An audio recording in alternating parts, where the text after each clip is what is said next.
Cherina Wright is the Director of Student Engagement and Inclusion here. In that role, she provides the strategic direction for the law school's student diversity and inclusion efforts. These efforts include expanding access and opportunity for minority and underrepresented students looking to attend law school. This year, Cherina was recognized as one of the 50 most influential attorneys of color in Boston by Get Connected, and she earned both her JD and her MBA from Suffolk University. I'm going to ask Cherina to come to the podium and introduce our keynote speaker.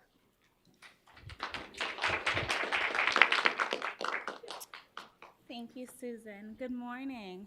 Good morning. And welcome to Suffolk University Law School. We are happy to have you all here on campus for such a timely and meaningful event.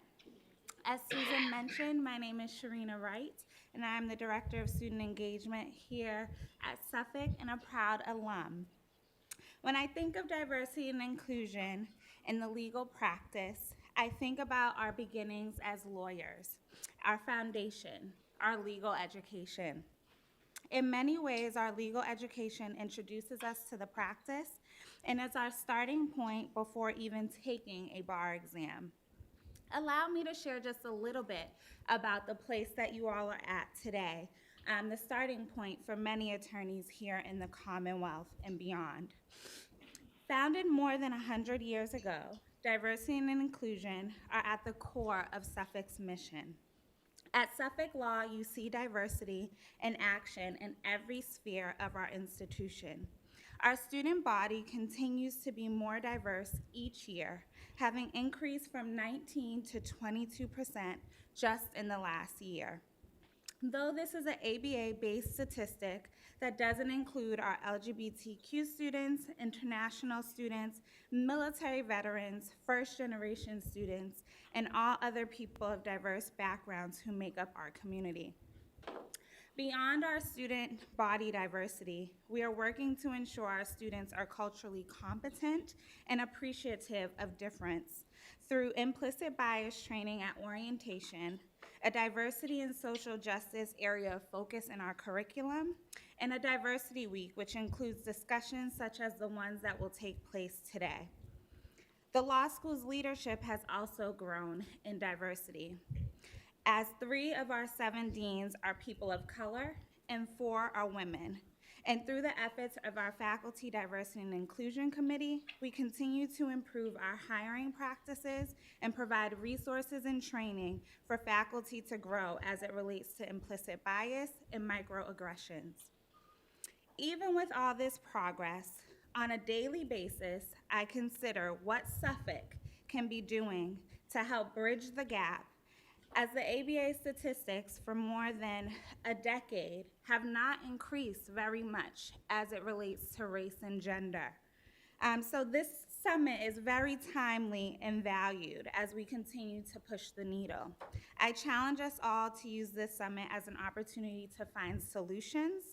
As the country continues to become more diverse, I can think of no better time than now to continue this conversation and, more importantly, to continue to have solution-based discussions. So again, welcome and thank you for having this amazing summit at Suffolk Law.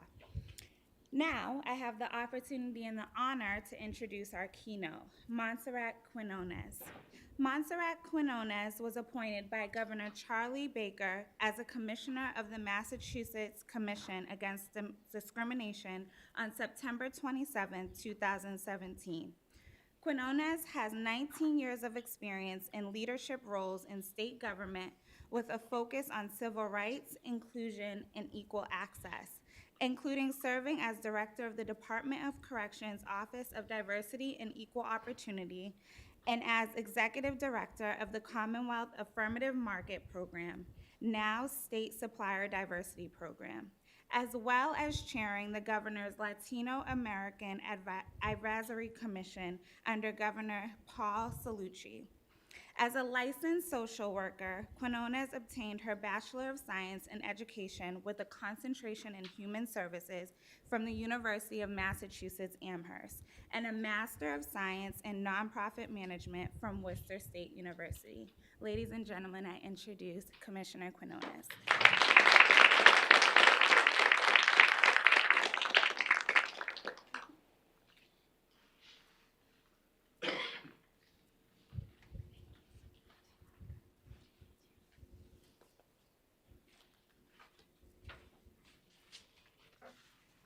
Good morning. I'm a little vertically challenged, so I'm going to bring these down a little bit. I'm really pleased and pleasantly surprised. I was texting our assistant, and I was saying with this morning news, oh my God, I think it's just going to be you and me and Susan this morning. So very glad that you all could be here and make it this morning. I would like to say good morning to Suffolk University, Color Magazine, and Massachusetts Lawyers Weekly. It's the first time that I actually come to this building, and I've walked in front of this building for so many years. It is an honor to be speaking to you this morning on your Diversity and Inclusion Breakfast. And thank you to Susan Bocamasso for the invitation. Kudos to the organizers of this event for putting together what looks like a phenomenal agenda. It is vitally important for the legal community to prioritize diversity and inclusion efforts, including creating employee networks, tracking diversity and inclusion as part of employee engagement, and assessing turnover rates from a diversity and inclusion perspective. You will hear more about those topics later today. This morning, I want to talk to you about choices and decisions. Having a choice means having the autonomy, that is the power to act and to select what you think is best from what is available to you. Making a decision is the action you perform on choices. I decided to choose this topic in relation to diversity and inclusion because growing up, I and the people around me had few choices. I came from a very humble family. My father cut sugar cane, and my mother worked in the home raising 6 kids. I'm actually the youngest. My parents had a 3rd grade education because when they were growing up, in those days in Puerto Rico, they had to work the farm to help feed the family. We came to Massachusetts in 1968 to Framingham. It was a remarkable time in American history. The civil rights movement was in full force. On the heels of the assassination of Martin Luther King Jr., and the resulting riots, President Johnson signed into law the Civil Rights Act of 1968, also known as the Fair Housing Act. We were in the throes of the Vietnam War. Those who lived it could see it every day in the news.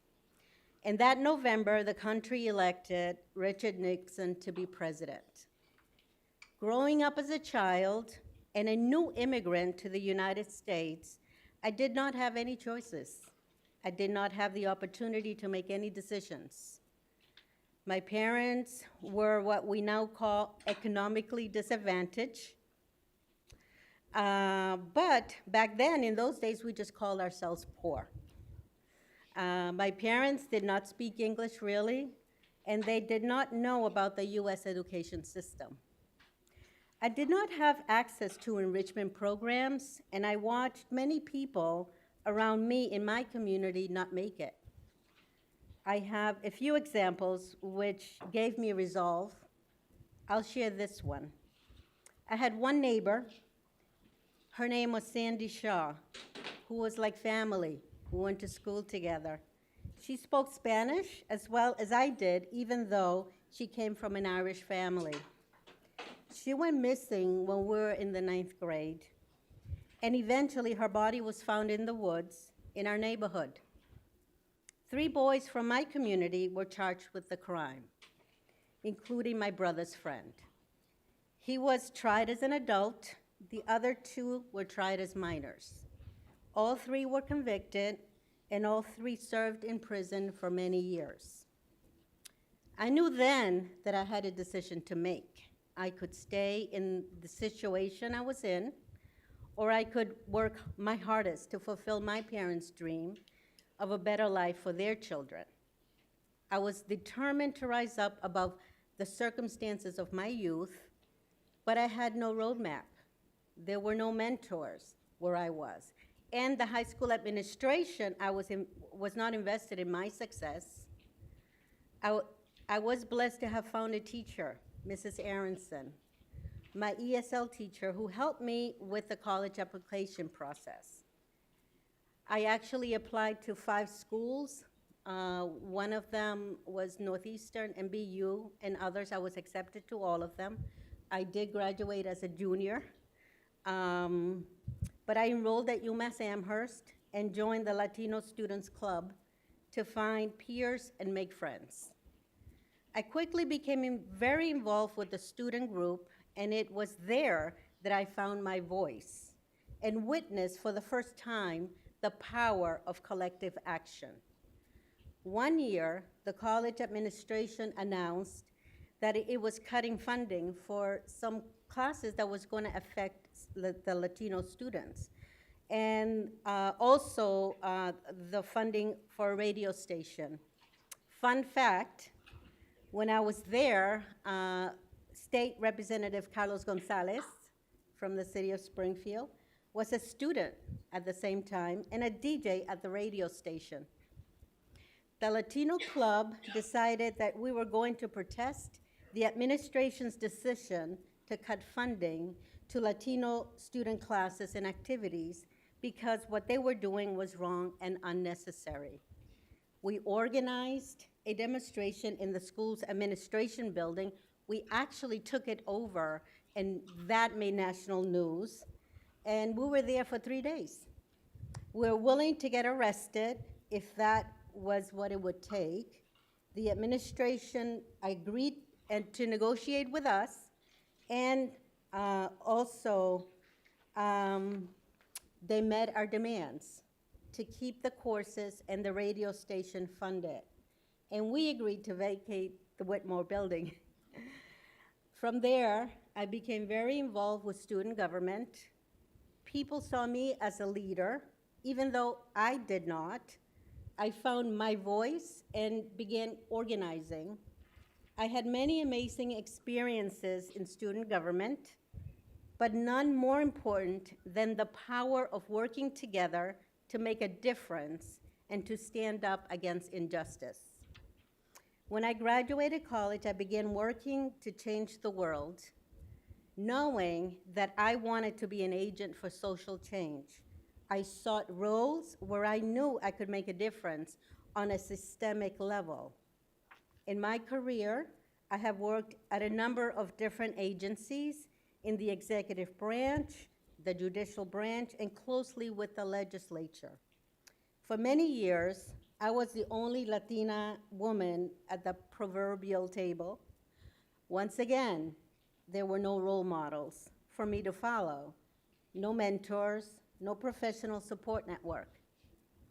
I never forgot where I came from, though, or that I got to where I was because of the people who helped rise me up.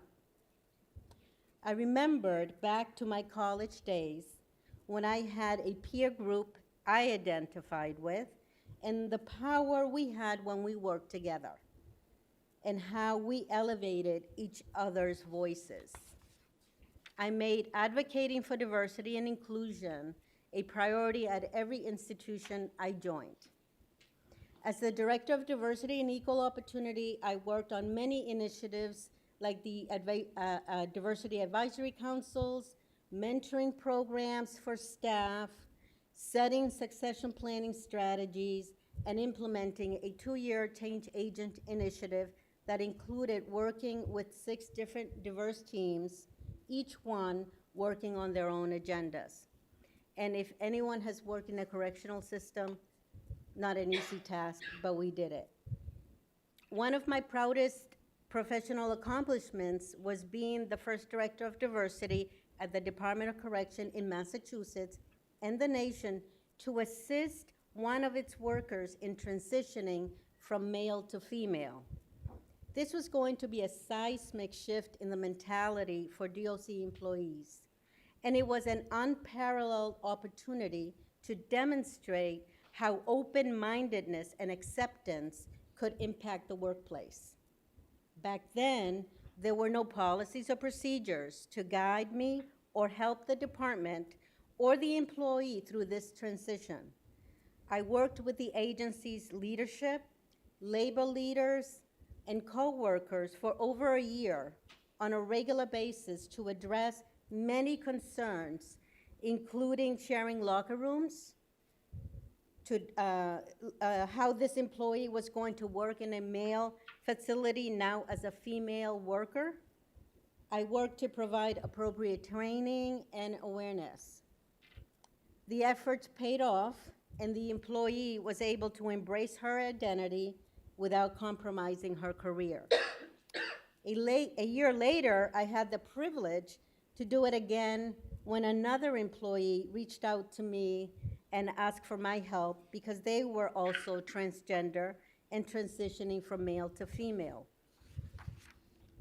The Boston Globe wrote an article about the events, which went viral.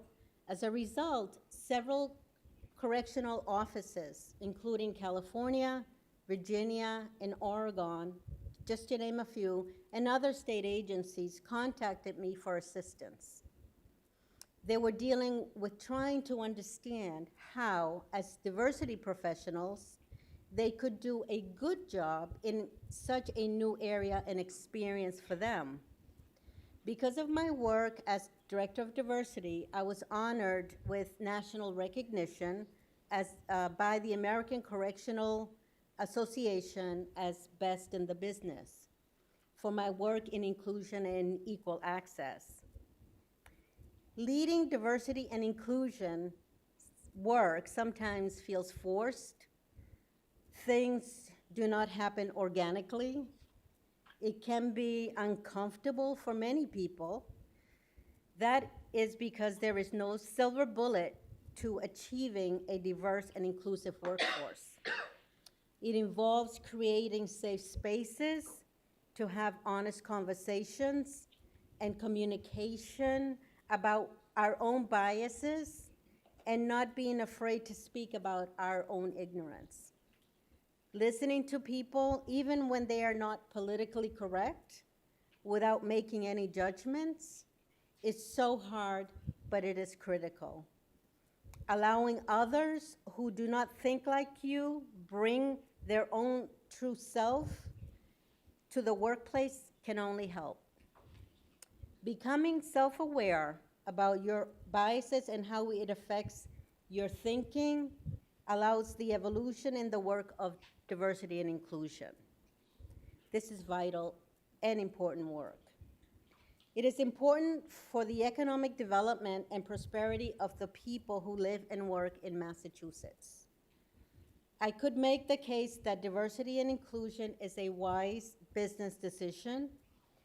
Discrimination cases are costly. I see it every day. Costly in dollars, in time, in public perception, and office morale.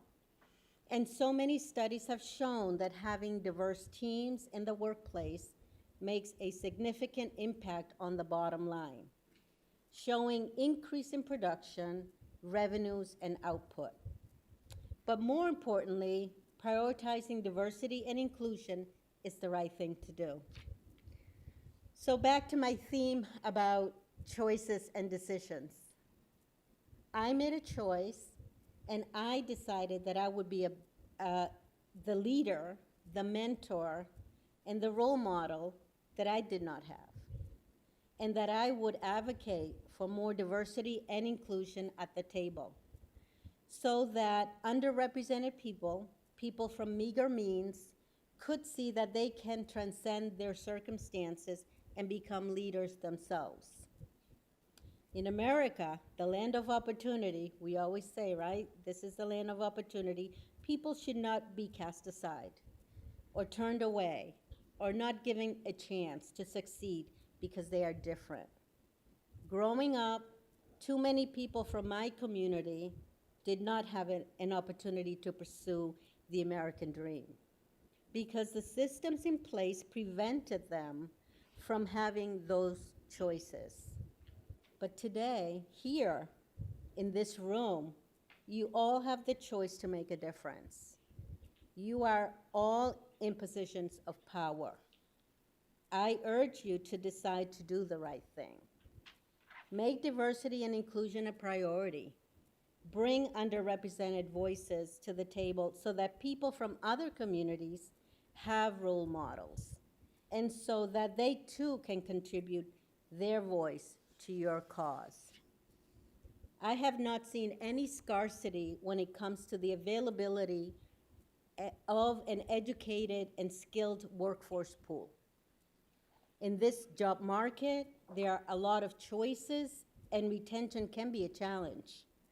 If diverse candidates do not see themselves represented in positions of leadership in the hierarchy, the message is clear. Leadership has to elevate and to take seriously the business case of diversity and inclusion.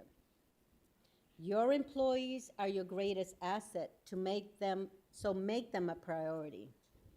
As a leader, figure out what your message is to encourage inclusion.